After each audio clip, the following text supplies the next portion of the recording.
Hello everyone, welcome to Unique Academy. Daily current affairs में आपका स्वागत है। मेरा नाम है राहुल और आज हम देखेंगे 11 अगस्त 2020 के प्रमुख करंट अफेयर्स। तो आइए शुरू करते हैं। सबसे पहले है भारतीय रिजर्व बैंक ने अपनी दूसरी मौद्रिक नीति, द्विमासिक होती है तो मौद्रिक नीति में रेपो रेट क्या तय की है। तो इनकी पहली मौद्रिक नीति थी उसमें 4% थी और इस बार भी 4% है। तो इसमें कोई भी चेंज नहीं किया गया है रेपो रेट में। इसके अलावा जो रिवर्स रेपो रेट है तो वो पहले भी 3.35% थी और अभी भी 3.35% है। SLR क्या होता है? स्टैचुटरी लिक्विडिटी रेशियो, तरल सांविधिक अनुपात, है ना। तो ये 18.5% है। MSF मार्जिनल स्टैंडर्ड फैसिलिटी 4.25% है। बैंक रेट भी 4.25%। इसके अलावा कैश रिजर्व रेशियो तो ये भी कितना है? 3%। तो पहले की तरह इस बार भी कोई चेंज नहीं किया गया इसमें। आगे देखते हैं। RBI के हेडक्वार्टर कहाँ पर है? मुंबई में है और इसके गवर्नर कौन है? शक्तिकांत दास, जो कि 25वें गवर्नर हैं। एक बुक आई है अमेजिंग अयोध्या, ठीक है। तो ये किसके द्वारा लिखी गई है? ये लिखी गई है नीना रॉय के द्वारा, ठीक है। तो नीना रॉय ने इस बुक के लिखो। इसमें है क्या? अमेजिंग अयोध्या जो बुक है उसमें भगवान राम की जन्मभूमि अयोध्या का वर्णन है। साथ ही यहाँ पर एक नदी है सरयू नदी, जो बहुत ही पवित्र नदी मानी जाती है, उसके बारे में भी बताया गया है। अगला देखते हैं। प्रधानमंत्री नरेंद्र मोदी ने स्वच्छ भारत मिशन पर किस अनुभव केंद्र का उद्घाटन किया? तो स्वच्छ भारत मिशन पर इन्होंने राष्ट्रीय स्वच्छता केंद्र का उद्घाटन किया है और इसमें भी बहुत सारी चीज़ों पर ध्यान दिया जा रहा है। जैसे गंगा की सफाई के लिए भी बहुत सारा प्रयास किए जा रहे हैं और पूरे भारत को स्वच्छ बनाने के लिए क्या क्या कदम उठाए जा रहे हैं, ये सब इसी के अंदर आते हैं। अगला देखते हैं। भारत छोड़ो आंदोलन कब हुआ था? 8 अगस्त 1942 को, है ना। तो इसकी 78वीं वर्षगांठ बनाई गई है अभी। तो यही पूछा गया है इसकी 78वीं वर्षगांठ कब मनाई गई है? तो कब मनाई गई? 8 अगस्त को। इसमें और क्या देखने, एक चीज़ जो है याद रखिए, इसमें जो भारत छोड़ो आंदोलन है इसको अगस्त क्रांति भी कहते हैं, ठीक है ना। महात्मा गांधी ने 8 अगस्त 1942 को भारत छोड़ो आंदोलन की शुरुआत की थी, ठीक है। तो ये 8 अगस्त को मनाया जाता है। अगला देखते हैं। प्रधानमंत्री गरीब कल्याण अन्न योजना, यहाँ अन्न नहीं लिखा गया है, अन्न योजना के तहत राज्यों ने कुल कितने टन खाद्यान्न उठाया?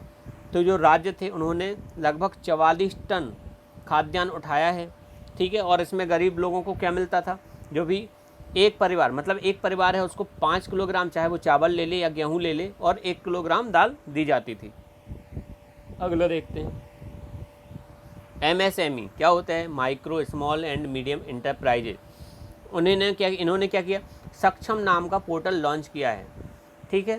तो ये किसने लॉन्च किया है? MSME सक्षम नाम का पोर्टल। तो ये किया है सिडबी ने, ठीक है। MSME सक्षम इस पूरे का नाम है, जो पोर्टल है इसको लॉन्च किया है सिडबी ने। सिडबी का फुल फॉर्म क्या है? Small industrial development bank of India. इसके चेयरमैन कौन है? मोहम्मद मुस्तफ़ा। और इसका हेडक्वार्टर कहाँ पर है? लखनऊ में, ठीक है। देखो, MSME में 3 प्रकार के निवेश होते हैं। एक तो होता है 1 करोड़। अगर कोई व्यक्ति 1 करोड़ का निवेश करता है और उसकी कुल कारोबार उसका 5 करोड़ तक का है, तो उसके जो उद्योग होंगे वो सूक्ष्म उद्योग में आएंगे, ठीक है ना। तो 1 से 5 का याद रखिए। इसके अलावा क्या होता है? जो व्यक्ति 10 करोड़ का निवेश कर रहा है, कोई भी उद्योग शुरू करना है उसको, 10 करोड़ का निवेश कर रहा है और 50 करोड़ तक का उसका कुल कारोबार है, तो वो लघु उद्योग में आएगा। तो इसको 5 से 50 याद रखिए। इसके अलावा कोई व्यक्ति और है जिसको उद्योग शुरू करना है, उसके पास 50 करोड़ रुपए का निवेश है ना, और उसका कारोबार चल रहा है कम से कम 250 करोड़ का, तो उसका जो उद्योग होगा वो मध्यम उद्योग में आएगा, ठीक है ना। ये चीज़ें आप याद रखनी है। MSME मंत्री कौन है? नितिन गडकरी। देखो, और MSME के लिए गुजरात सरकार ने एक योजना चलाई थी, कौन सी? At one click. Andhra Pradesh में भी MSME के लिए योजना चल रही है जिसका नाम है रीस्टार्ट। MSME मंत्रालय की, MSME जो micro small and medium enterprises मंत्रालय है, उसकी 2 योजनाएं वो खुद चला रहा है, मतलब भारत सरकार चला रही है। मिशन सोलर चरखा और स्फूर्ति, ठीक है। अगला देखते हैं। किस मंत्रालय को स्कॉच गोल्ड अवार्ड मिला? तो ये मिला है जनजातीय मामलों के मंत्रालय जो है उसको मिला है, और इसके मंत्री कौन है? अर्जुन मुंडा, जिनका निर्वाचन क्षेत्र क्या है? झारखंड। क्या? खुंटी जगह है और झारखंड राज्य में है, ठीक है। एक चीज़ और याद रखिए इसी में, भारत में जो पहली जनजातीय महिलाओं की पुलिस है वो बिहार ने बनाई है और इसका नाम क्या है? स्वाभिमान वाहिनी। उड़ीसा ने भी जो जनजातीय छात्रावास थे, है ना, उनको ISO दिया है, ठीक है ना। और ये भी पहला राज्य बना है जिसने ISO दिया है जनजातीय छात्रावासों को। अगला देखते हैं, भारतीय रिजर्व बैंक ने बैंकों को सोने के मूल्य का कितने फीसदी तक कर्ज देने की अनुमति दी है। तो रिजर्व बैंक ने बोला है जितना हमारे पास आप सोना जमा करेंगे उसका हम आपको 90% तक लोन दे देंगे, ठीक है। पहले क्या होता था, पहले केवल 75% दिया जाता था, जो सोना आपका जमा होता था उसका 75% आपको लोन मिल जाता था। लेकिन अब ऐसा नहीं है, अब रिजर्व बैंक में अगर आप 10 लाख का सोना रखते हैं तो आपको 9 लाख तक का लोन मिल जाएगा। ये नए नियम अभी बनाए गए हैं। अगला देखते हैं, किस राज्य सरकार ने छात्रों को ऑनलाइन शिक्षा प्रदान करने के लिए गूगल से समझौता किया है। तो महाराष्ट्र सरकार ने शिक्षा को, मतलब महाराष्ट्र सरकार ने समझौता किया है, जो महाराष्ट्र के बच्चे होंगे उनको अब ऑनलाइन शिक्षा गूगल के द्वारा प्रदान की जाएगी। महाराष्ट्र में प्रोजेक्ट प्लाटना भी शुरू किया गया था, ठीक है। और यहाँ पर मी अन्नपूर्णा योजना भी चल रही है।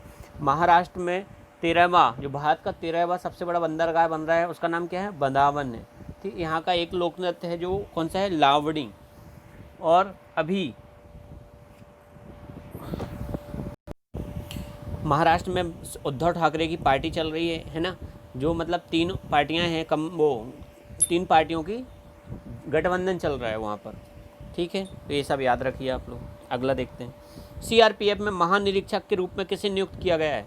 तो यह PS रानी से, इनको महानिरीक्षक, वैसे जनरल इंस्पेक्टर को पूछा नहीं जाता, जनरल इंस्पेक्टर होता है महानिरीक्षक, ज़्यादातर पूछते हैं महानिदेशक। तो याद रखिए आपको कौन है, AP माहेश्वरी। अगला देखते हैं, एक और बुक आई है, making sense of Indian democracy. तो इसके लेखक कौन है, इसके लेखक हैं योगेंद्र यादव, इसका नाम आप याद रखिए, ठीक है। तो ये था हमारा 11 अगस्त का वीडियो। आशा करते हैं आपको पसंद आया होगा। मेरे चैनल को लाइक कीजिए, सब्सक्राइब कीजिए और अपने दोस्तों के पास ज़्यादा से ज़्यादा शेयर कीजिए। Thank you for watching unique academy.